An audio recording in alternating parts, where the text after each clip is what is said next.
Hoje eu quero falar sobre envolvimento na obra de Deus. Eu tenho, essa semana, ficado meio constrangido a pensar sobre isso. O que é envolvimento? Eu nem sei se eu estou bebendo a água de alguém, mas já era.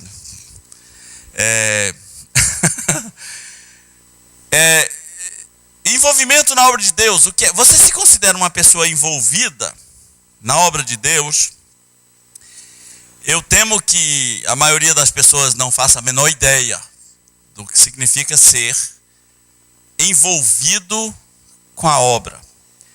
Algumas pessoas vão só até o ponto de imaginarem que envolvimento com a obra de Deus é envolvimento com a sua igreja local, com a agenda da sua igreja local, envolvimento com programação. E no máximo, algumas pessoas têm participação, não envolvimento. Quando nós mostrarmos aqui até os pontos em que Deus quer nos levar, talvez você pense assim: não, eu acho que eu só participo, eu não me envolvo, eu não entro nesse negócio com os dois pés, eu ainda não entrei na vida cristã com os dois pés, ainda não botei o pé na lama mesmo, de verdade. Só para você ter uma ideia, uma senhora me falou assim: olha, pastor, minha filha é envolvida. Ela é tão envolvida que ela comprou o vestido para fazer as coreografias, ela é envolvida, né? Eu fiquei pensando, é isso mesmo? Comprar uma roupinha colorida para fazer aquelas coreografias do tipo borboletas de Jesus, é isso o envolvimento. Para a maioria das pessoas, o suposto envolvimento na obra de Deus não inclui sofrimento. Ora, a Bíblia diz que nós vamos ser aperfeiçoados através do sofrimento, e Pedro diz que através de muitos sofrimentos, né, que nós vamos entrar no reino de Deus, que vai acontecer sofrimento, que vai fazer parte. Algumas pessoas participam, o que eles chamam de envolvimento, até quando não houver sofrimento. Se houver sofrimento, eu corro. Se houver sofrimento, eu vazo. Algumas pessoas não aguentam nem contrariedades, muito menos sofrimento. Deixa eu dar uma ideia para você do que seria um envolvimento ideal na obra de Deus. Você entende a origem da palavra envolvimento? Se algo está envolvido, está completamente tomado, não é? Num certo sentido, está completamente coberto por aquilo que o envolve. Quando você entrega um presente e esse presente foi envolvido num papel de presente, não é? Está envolvido? Está bem envolvido. Ninguém nem vê o presente. Foi tão envolto, foi tão enrolado, foi tão imerso naquilo que ninguém nem vê o presente. Isso é bem mais do que participar em alguma coisa relativo à agenda. Isso é bem mais do que participar de uma programação especial. Vez por outra, eu tenho falado de que Deus, na sua palavra, não quer que você desconheça a respeito dos defeitos dos homens de Deus. E que Deus os usa apesar desses defeitos. Porém, há homens na Bíblia que são tão envolvidos com Deus e com sua palavra e com sua obra, que Deus também registrou suas histórias para que você aprenda com eles e para que você aprenda a se nivelar com esses homens. Tem alguns profetas na Bíblia muito marcantes e todos passaram por sofrimento. Eu gosto muito dos profetas Ezequiel, e Jeremias e Daniel, que são profetas da época do cativeiro. E eu quero fazer algumas reflexões sobre o profeta Ezequiel e o seu nível de envolvimento com Deus. Ezequiel é um profeta do tempo do cativeiro, foi levado para a Babilônia, e um certo dia lá na beira do rio Quebar, ele começou a ter visões, e ele contava essas visões para o povo. Depois, Deus começou a lhe usar de uma outra maneira. Ezequiel ia ser uma ilustração viva da mensagem que Deus tinha para transmitir. Às vezes Deus faz isso. Por exemplo, com Paulo, quando ora 3 vezes para que o Senhor retire o seu espinho na carne, e o Senhor não retira, e diz: a minha graça te basta, porque o poder se aperfeiçoa na fraqueza. Quando Moisés também se torna uma ilustração viva de propósitos de Deus, quando Moisés chega aos limites da terra prometida, sobe o monte, é-lhe permitido olhar para a terra, mas não vai entrar. Com Ezequiel e com Jeremias, às vezes as coisas parecem bem mais radicais. Eles são profetas bem teatrais, mas muito teatrais. Às vezes os atores dizem: olha, eu emprestei meu corpo ao personagem. Vou interpretar Hitler e eu estou emprestando minha voz e meu corpo ao Hitler. Mas é só um personagem. Quando terminou aquilo ali, acabou. Com Ezequiel não era assim não. Ele emprestou o corpo, alma, espírito, vida, passado, presente, futuro, família. E não a um personagem, mas a obra do próprio Deus. E algumas coisas que nós estamos prestes a ver são meio pesadas, porque não é bem o tipo de coisa que você está acostumado a ver que aconteceu na vida de algum homem de Deus. Tá bom. Olha comigo Ezequiel capítulo 4.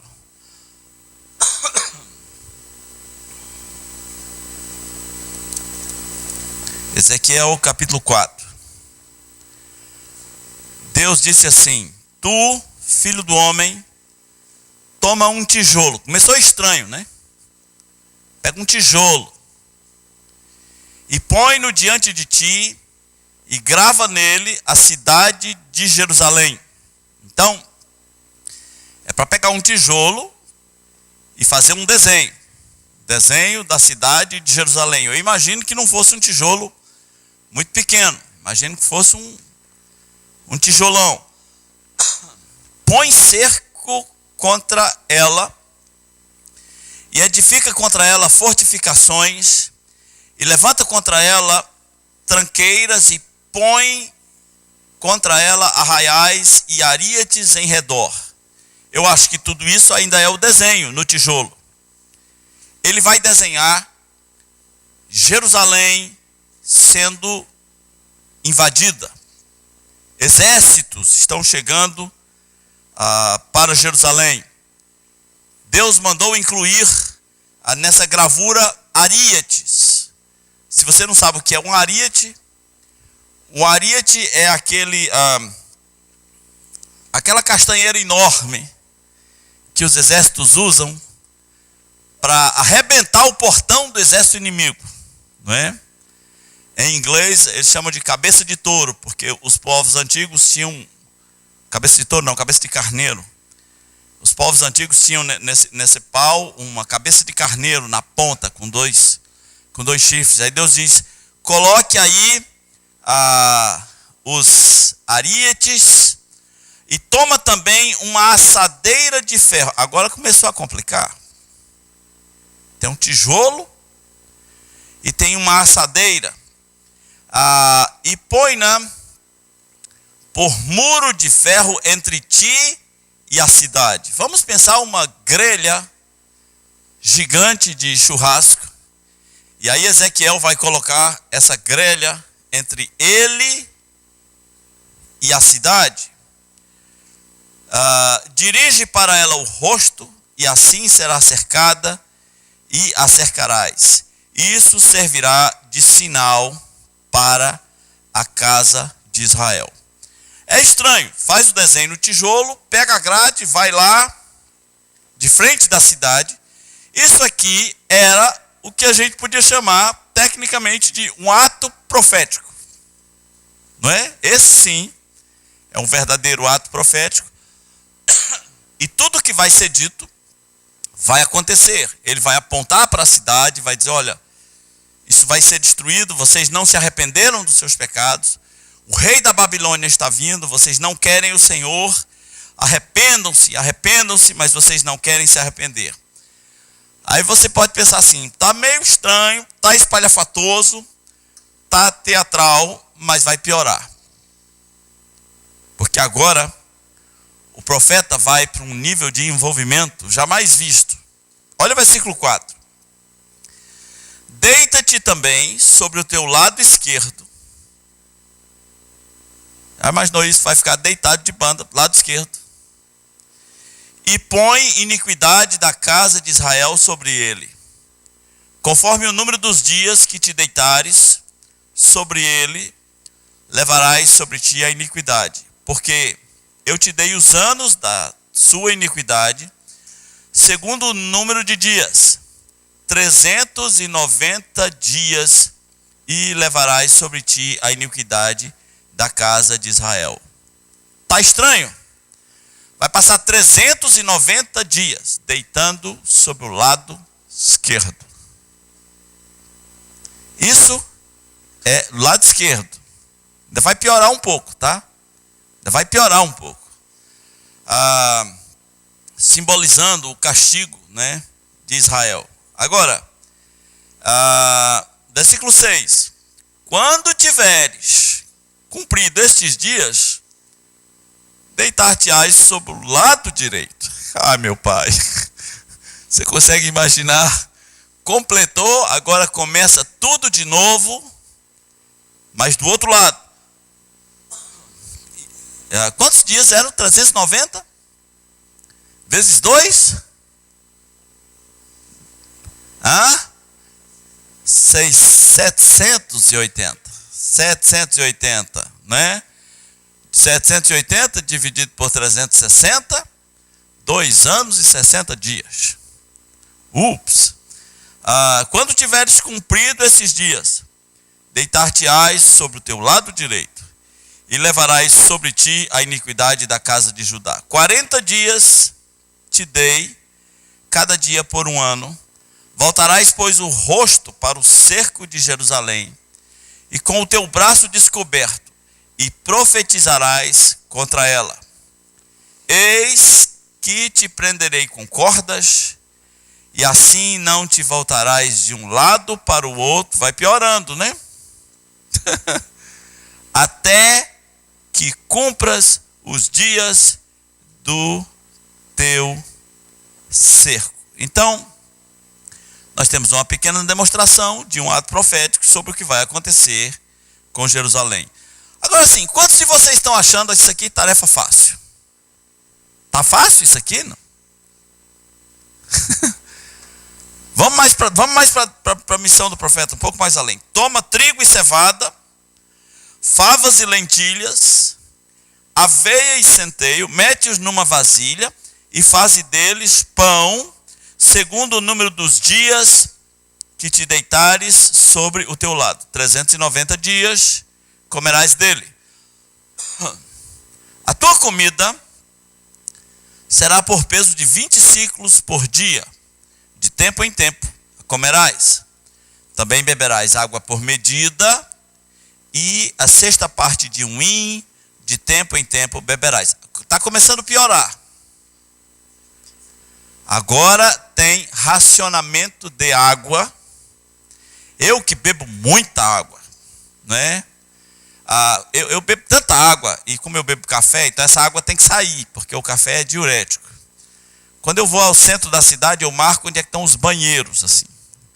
Ali é a secretaria, ali é o palácio, ali é a rodoviária, né? Mas Ezequiel vai ter que beber água contado, água racionada, medidas de água. A comida também está racionada. Piorou agora um pouco, não foi? amarrado com cordas, deitado sobre o lado esquerdo, comida racionada. E agora, e isso, você some a tudo isso, os olhares do povo. Que é esse doido? Que esse maluco está fazendo? Mas vai piorar. Vai piorar. O que comeres será como bolos de cevada, cozê-lo-ás sob esterco de homem. Piorou agora, geral. Piorou. Você entendeu? Está na sua Bíblia, é assim? Está escrito aí? Piorou um pouco? Agora ficou ruim. Né? Literalmente, vai cozinhar no cocô. Né? Eu fico imaginando como é que ia arranjar o cocô. Onde é que vai conseguir o cocô para fazer fogo para comer a comida? Aqui só um detalhe. Essas fezes não vão contaminar a comida. Não vão. Não é? Mas é tão assustador que Ezequiel diz, faço não. Nisso aí não. Faço não. Eu não sei se era uma pegadinha de Deus, porque Deus disse, tá bom, Ezequiel, cocô de vaca, né? Vamos negociar, né? Vai cozinhar no cocô de vaca. Agora, o Ezequiel ficou tão chateado com isso, porque, olha assim,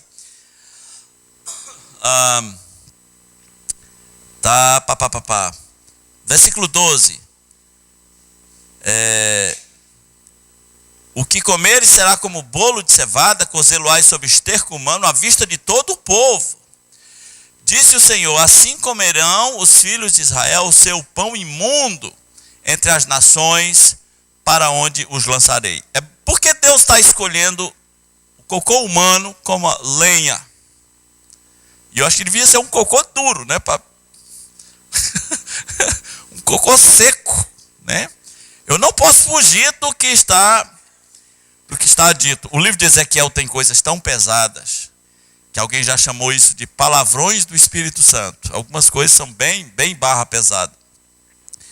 Porque Deus quer que seja cozido assim em fezes humanas?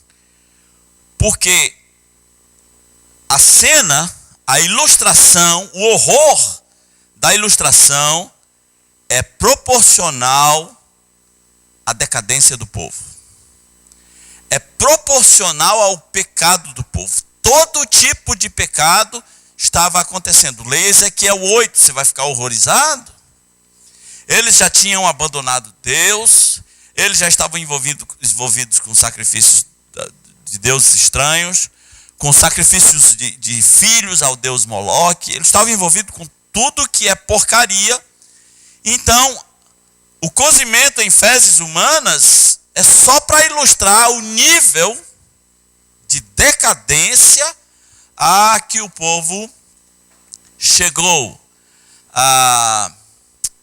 Versículo 14. Então disse eu, Senhor, eis que a minha alma não foi contaminada, pois desde a minha mocidade até agora nunca comi animal morto de si mesmo, nem dilacerado por feras, nem carne abominável entrou na minha boca. Ezequiel está pensando que vai comer o cocô. Não vai comer o cocô. O cocô é só o combustível, né? Versículo 15. Então me disse, deite esterco de vacas em lugar de esterco humano. Sobre ele prepararás o teu pão. Nesse momento Ezequiel deve ter dito, puxa, ainda bem, né? Cozinhar a comida em esterco de vaca, eu até tolero. Só que não é um dia, gente. São quantos dias? 390 vezes 2. 2 anos e 60 dias. Alguém aqui já queimou cocô de vaca? Não. Não é? Existem alguns lugares no Nordeste que tem umas carapanãs, umas muriçocas, mas tão grande, que o pessoal recorre a cocô de vaca queimado para ver se ela vai embora. O problema é que cheira muito chato, né?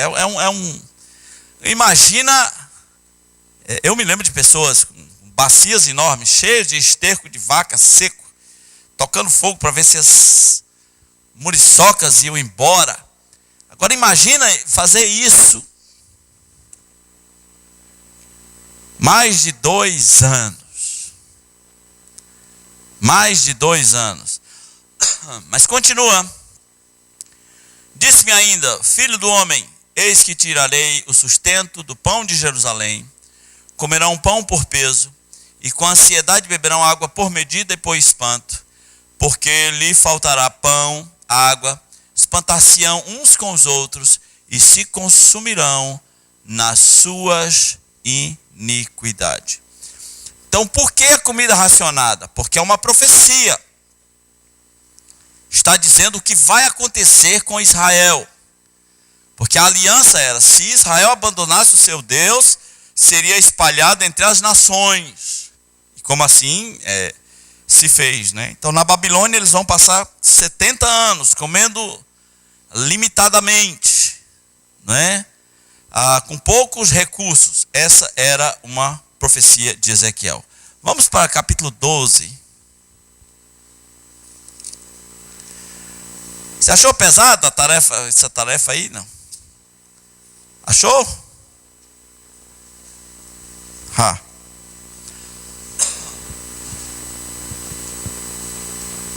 Lá vem mais uma ilustração profética. Mais um ato profético. Diz: veio a mim a palavra do Senhor dizendo: filho do homem, tu habita no meio da casa rebelde, que tem olhos para ver e não vê, e tem ouvidos para ouvir e não ouve, porque é casa rebelde. Tu, pois, ó filho do homem, prepara a bagagem do exílio, e de dia sai, à vista deles, para o exílio, e do lugar por onde estás, parte para outro lugar, à vista deles. Bem pode ser que entendam, ainda que eles são casa rebelde. À vista deles, pois, traze para a rua de dia a tua bagagem de exílio, depois à tarde sairás à vista deles, como quem vai para o exílio. Abre um buraco na parede à vista deles e sai por ali. À vista deles, aos ombros a levarás, às escuras a transportarás. Cobre o rosto para que não vejas a terra, porque por sinal te pus sobre a casa de Israel. Perceba o encargo do profeta. Você não é só um profeta, você é uma ilustração viva.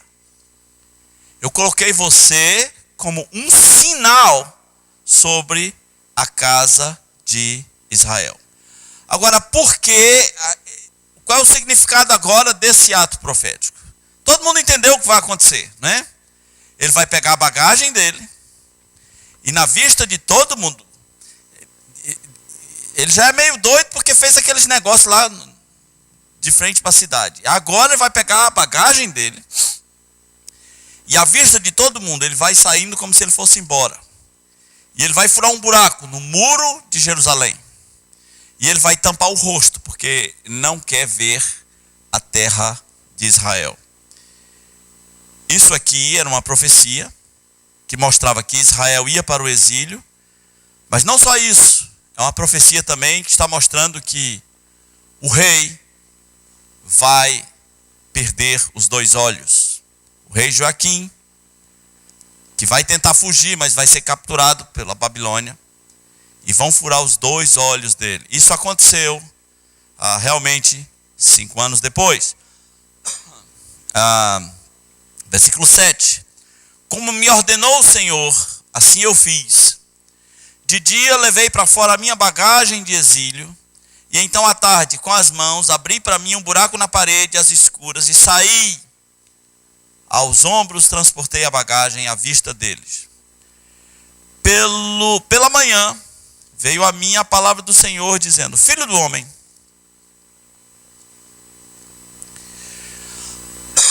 não te perguntou a casa de Israel, aquela casa rebelde, que fazes? Dize-lhes: assim diz o Senhor. Essa sentença refere-se ao príncipe em Jerusalém, no caso Joaquim, e a toda a casa de Israel que está no meio dela. Dize: eu sou o vosso sinal. Como eu fiz, assim se lhes fará a eles. Irão para o exílio, para cativeiro. O príncipe que está no meio deles levará aos ombros a bagagem, às escuras sairá, abrirá um buraco na parede para sair por ele, cobrirá o rosto para que seus olhos não vejam a terra, e também estenderei a minha rede sobre ele, e será apanhado nas minhas malhas. Levá-lo-ei a Babilônia, a terra dos caldeus, mas não haverá ainda que venha morrer ali. De fato, quando ele chega na Babilônia, ele chega cego e ele não vai ver a terra de Babilônia, né? Ezequiel 24. Vamos comigo.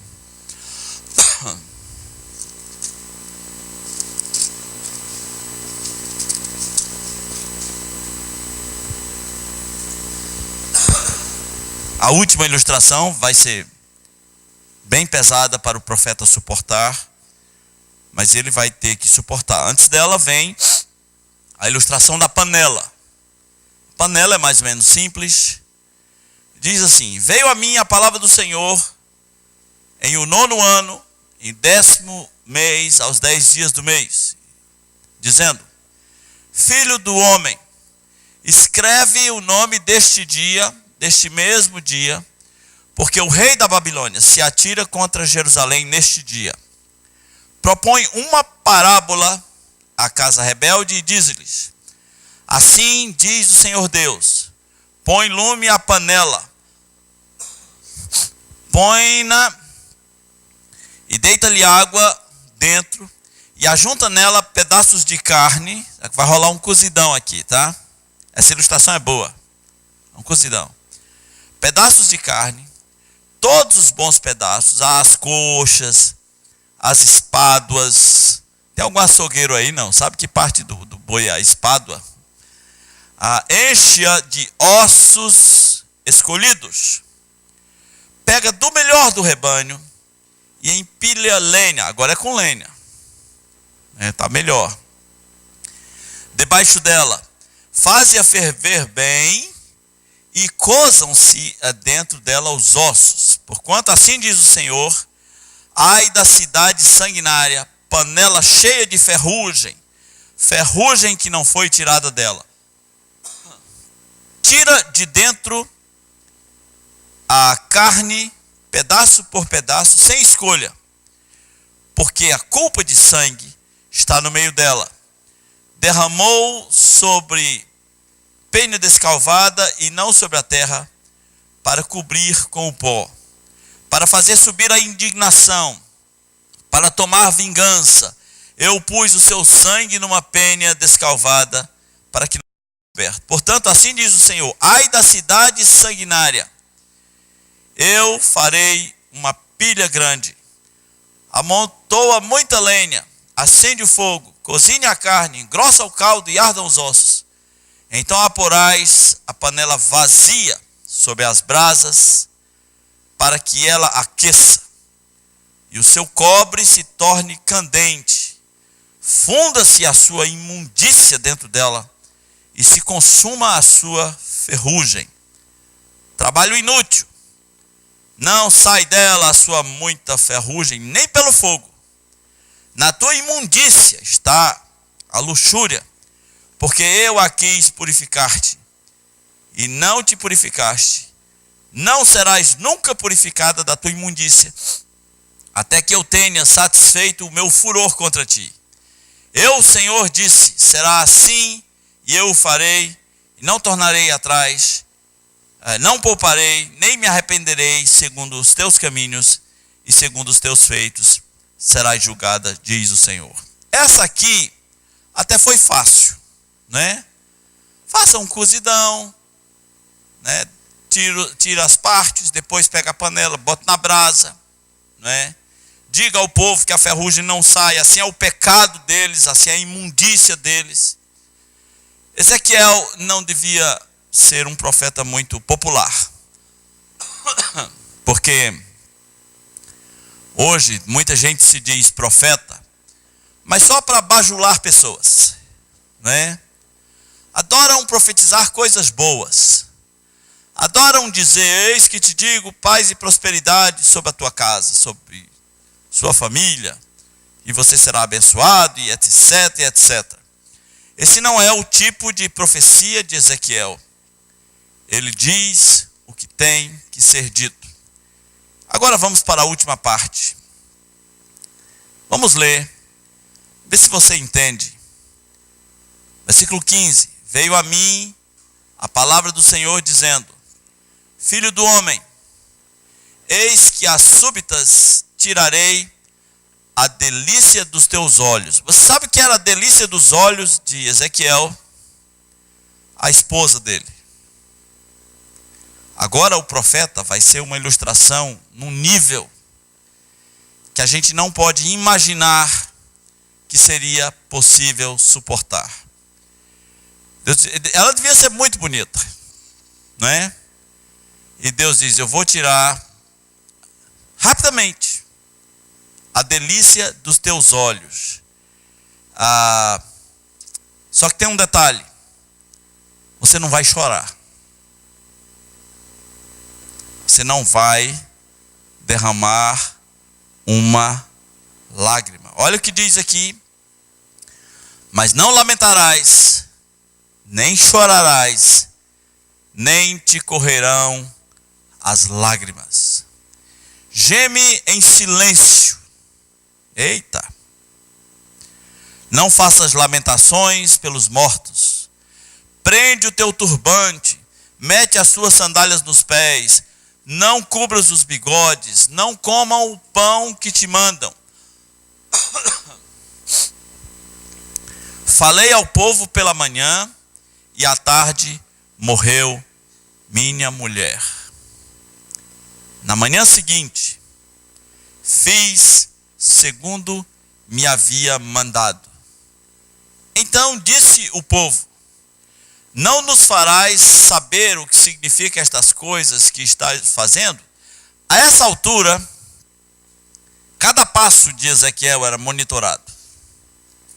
Então, se a esposa morre e ele não chora, as pessoas davam presentes, mandavam comida às vezes para quem perdeu o parente, né? E Deus diz para ele não receber. Se ele não recebe essas comidas que mandam, o povo já entende, isso é mais um ato profético.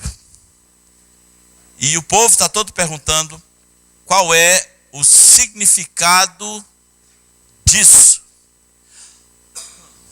Versículo 20. E eu lhes disse: veio a minha palavra do Senhor dizendo: dize à casa de Israel, assim diz o Senhor: eis que profanarei o meu santuário, objeto do vosso mais alto orgulho, delícia dos vossos olhos, e o anelo da vossa alma. Vossos filhos e filhas que deixaste cairão à espada. Olha só. Eu acho que todo mundo casa com uma pessoa que ele acha bonita, né? Pode ser que a cidade inteira ache feio, mas você acha bonita. Então, se a mulher de Ezequiel era bonita, todos os dias ele olhava para ela: poxa vida, a vida de profeta é ralado, mas, né? Quando eu chego em casa, né? Mulher nova, bonita, carinhosa, né? É a delícia dos meus olhos, que coisa maravilhosa, né? Ai, como eu sou feliz. Quando Deus está dizendo: ela vai morrer, e você não vai chorar, e você não vai derramar uma lágrima, você vai gemer em silêncio, você não vai aceitar comida. Ezequiel está nos dizendo que Deus usa a viuvez dele, a esposa bonita dele, para mostrar que aquilo que o povo mais achava bonito na cidade, Deus ia tirar. O que o povo mais achava bonito na cidade? O templo. Lembre, Ezequiel tinha muitos concorrentes. A história de Ezequiel e Jeremias é mais ou menos assim. Gente, se arrependam, porque o rei da Babilônia vai vir aqui, vai derrubar tudo isso e vai levar vocês como escravos. Isso era a mensagem deles. Os concorrentes dele diziam: vai nada! Jerusalém é do Senhor Jesus. Aqui não vai acontecer isso. Aqui é a cidade do templo. Olha o templo. Vocês acham mesmo que a cidade que tem este templo, a cidade que tem este templo, vai ser derrotada? Você acha mesmo que Nabucodonosor vai derrubar este templo? Isso era o que os falsos profetas diziam. Eles diziam que Jeremias era doido, que Ezequiel era doido. E eles tinham um cântico que era assim: templo do Senhor, templo do Senhor. Eles falavam isso para mostrar que o templo ali era a proteção, que eles achavam de mais lindo. E Deus está dizendo: aquilo que vocês acham de mais bonito, essa é a delícia dos olhos de vocês, o templo, eu vou profanar isso aí. Não é que eu vou derrubar, eu vou profanar este santuário, né? Então, agora, meus irmãos, só para fechar aqui, versículo 25. Filho do homem, não sucederá que no dia em que eu lhes tirar o objeto do seu orgulho, que era o templo. Às vezes, quantas pessoas, quantas igrejas têm um suposto templo bonito, que é o objeto do seu orgulho, seu júbilo, a sua glória, a delícia dos seus olhos, o anelo da sua alma, e seus filhos e suas filhas. Nesse dia, virá ter contigo algum que escapar para te dar a notícia pessoalmente? Nesse dia, abrir-se-á a tua boca para com aquele que escapar, falarás e já não ficarás mudo. Assim lhe servirás de sinal e saberão que eu sou o Senhor. Por que eu fiz questão de mencionar essas partes? E há outras que mostram o profeta como um sinal vivo da profecia. O que é que parece mais difícil nessa missão do profeta? Ficar 360 dias de um lado, na frente de um desenho, num tijolo, amarrado com cordas, comendo racionado, cozinhando seu alimento em cocô de vaca, por 2 anos e 60 dias. O que é mais difícil? Ser tido como um louco e perdendo a amizade das pessoas, porque é o louco, é o agorento, é o cara que só diz coisa ruim, e esse cara não tem uma profecia para a gente, uma profecia que agrade, uma profecia que console o nosso coração. Ou perder os casados, levanta a mão aqui, só os homens casados, só para eu contar quantos tem aqui. Ok. Perder essa gatinha que está aí do seu lado e Deus dizer assim: não chora, não chora. Engole o profeta macho, não chora. Profeta macho não chora. Tudo como um sinal profético. Imagina você, minha irmã, perder esse gatão. Talvez não esteja tão gatão, tão tigre velho, né? Mas imagina você perder, né? Recebe um telefonema dizendo que morreu. As mulheres são bem mais emocionais, né? Você liga para um homem e fala assim: morreu o seu primo. Ele fala: caramba, puxa vida, morreu, José morreu. Amor, meu primo morreu, José. Poxa vida. Agora você liga para uma mulher e fala: sua prima Maria morreu. Ai, meu Deus do céu, morreu Maria. É uma semana lembrando de todos os momentos, de todas as brincadeiras, né, de toda a vida junto da prima Maria. Agora imagina você perder seu marido e Deus dizer: não chora não, tá?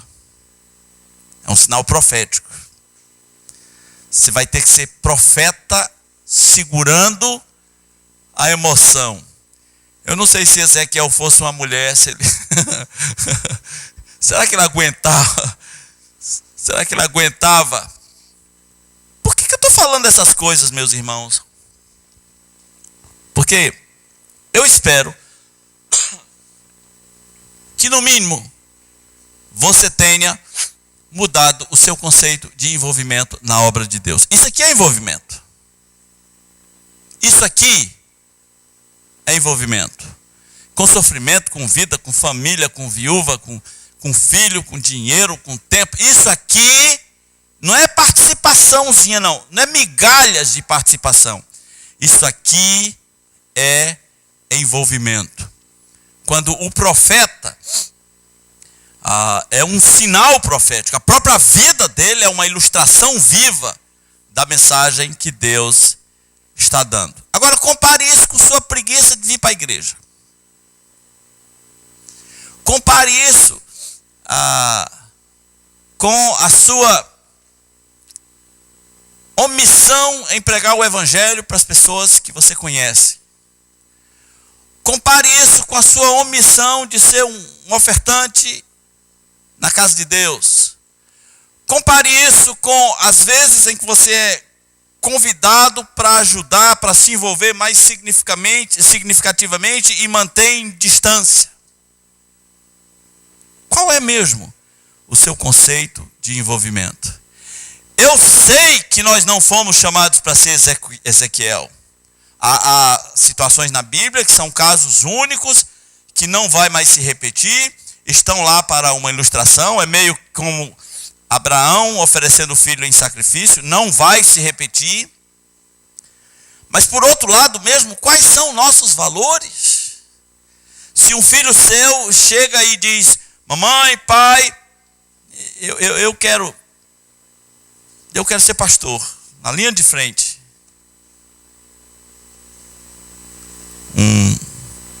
Uma pessoa do Rio Grande do Sul me contou que chegou para o pai, tinha lido um livro, Os Heróis da Fé, ficou tão impactado, que na mesa, no almoço, disse: pai, mãe, eu estou olhando aqui a vida desses homens, os heróis da fé, tudo que eles fizeram, e eu me sinto envergonhado. E o pai, com sotaque gaúcho, respondeu: ô filho, tu tá ruim da cabeça. Tu tá ruim da cabeça. Agora compare isso com Ezequiel sendo chamado para perder a esposa, para passar 2 anos da sua vida fazendo uma ilustração. 2 anos. Ezequiel não foi convidado: irmão, vem aí na noite do milho passar 2 horas ajudando a gente. Não, nem de longe é isso. Deus nem chamaria Ezequiel para a noite do milho. Ezequiel não foi chamado para servir no projeto ID em alguma área. Ezequiel não foi chamado para servir uma vez por semana no ministério específico da igreja. Ezequiel foi chamado para entrar da maneira mais radical possível. Por que eu gosto de Ezequiel e Jeremias? Porque com Jeremias é parecido. Jeremias é pior. Ezequiel ainda casou. Jeremias, Deus chega para ele e falou assim: não vai casar. Será por isso que ele era tão angustiado? Não vai casar. Na sua missão, não existirá espaço para casamento. Você não vai casar. É por isso que ele, no livro de Lamentações, chamou a solteirice de o jugo da mocidade. Ele disse: bom é para o homem suportar. Nem todos suportam, mas ele disse: é bom para o homem suportar o jugo da mocidade, em silêncio, clamando a Deus por graça, clamando a Deus por misericórdia. Meu irmão, minha irmã, se Deus nos perguntasse hoje à noite: você é envolvido na obra de Deus? Ou você é uma pessoa que faz pequenas participações? Ser envolvido na obra de Deus é estar com a vida na linha para servir a Deus dentro daquilo que Ele chamar, não deixando espaço para outra coisa que não seja a vontade de Deus. Paulo disse em Atos 20 que não lhe importava nada nada. Eu não tenho por preciosa minha própria vida, a menos que cumpra a carreira e o ministério. Meus irmãos, todos nós temos uma carreira e um ministério a cumprir. Do que é que nós estamos reclamando? Deus não chamou você para ser Ezequiel. Relaxe, você não vai passar 2 anos dormindo do mesmo lado do corpo, comendo pouquinho, só para sobreviver, bebendo pouca água, sendo ridicularizado por todos, sendo amarrado por cordas e cozinhando comida em fezes de vaca. Deus não chamou você para isso. Deus não disse para você, não vai casar. Não vai casar, porque não está no plano. Deus não disse para você, vai perder o marido e não solta uma lágrima. Você vai ser uma ilustração viva. E há muitas outras coisas que eu quero que você faça, sendo uma ilustração viva. Deus não chamou para você para isso. Deus talvez te deu missões muito menores. Deus te deu fardos muito menores. Minha pergunta é, do que é que você está reclamando? Você se acha mesmo envolvido na obra de Deus? Ou você é envolvido na obra da igreja dentro do conceito denominacional e de programação da igreja? Ser envolvido com a obra de Deus vai bem mais além. É a vida toda, o tempo todo, esperando as diretrizes de Deus para agir conforme Deus quer. Que você repense o conceito de envolvimento, em contraste com pequenas participações. Deus tenha misericórdia de nós, para que nós possamos ver esses grandes servos do passado que, sem reservas, mesmo com sofrimento, mas sem reservas, se entregaram na tua presença para fazer a tua vontade. Que seja assim quando for exigido de nós alguma decisão de vida, na qual nós tenhamos que estar dentro da tua vontade. Que seja assim nas nossas vidas. Pedimos em nome de Jesus. Amém.